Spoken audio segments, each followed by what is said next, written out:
je suis en fin de carrière aussi, donc je suis un peu un dinosaure dans le panorama de l'édition actuelle. C'est un roman qui se passe à Calcutta pendant la Seconde Guerre mondiale. C'est un sujet qui a été étudié mais dont on ne parle pas énormément. On a un peu oublié que les Indiens ont participé à la Première Guerre mondiale et à la Seconde. Et que Calcutta a été mise en danger par les Japonais. Voilà. On est encore sous le Raj, l'Empire britannique. L'auteur insiste beaucoup sur les relations entre les Britanniques d'un côté et les Bengalis de l'autre, ce qui donne lieu à des conversations très intéressantes sur les différentes approches, sur le fait qu'on ne comprend pas les autres, mais qu'on essaie de les comprendre. Est-ce qu'on a tort, est-ce qu'on a raison d'essayer de les comprendre, etc. Il y a un jeu sur l'édifice, et puis il y a aussi d'autres profondeurs. Par exemple, il y a des pilotes qui sont censés surveiller les foules dans les rues de Calcutta. Ils prennent des photos, et on a cette vision, un panorama comme ça. Donc en fait, le roman, il est situé à plusieurs niveaux, les tableaux d'un côté, les photos des pilotes de l'autre. Je suis en train de traduire et c'est un immense plaisir. Bon, d'abord, il a mis 20 ans à l'écrire.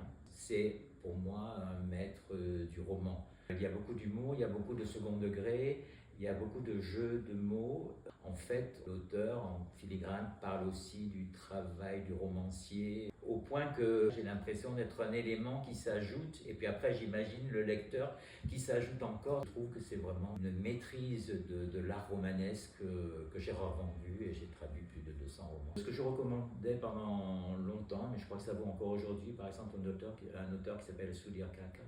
Il est psychanalyste en fait, et quand les gens me disaient « je voudrais aller en Inde, comment je peux me préparer et tout », je lisais Sudhir Karkar.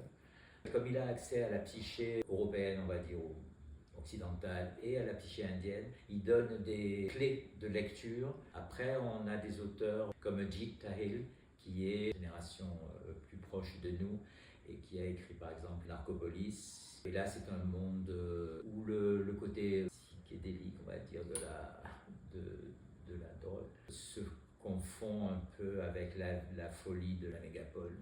Ce qu'il faut savoir aussi, c'est que quand on dit en France notamment littérature indienne, ça ne concerne que 5% des Indiens, parce que c'est la littérature anglo-indienne, c'est-à-dire écrit dans un anglais indien. Il se développe la traduction à partir des langues directes, qui sont très nombreuses. C'est très compliqué parce que c'est pas forcément une question de langue, c'est parce qu'on n'a pas les clés de lecture dont je parlais à propos de Sudhir Karkar. La littérature tamoule, par exemple, elle a du mal à s'affirmer parce qu'il y a une bataille, il y a une trentaine de langues indiennes qui se battent pour avoir le droit au chapitre, et c'est fascinant, mais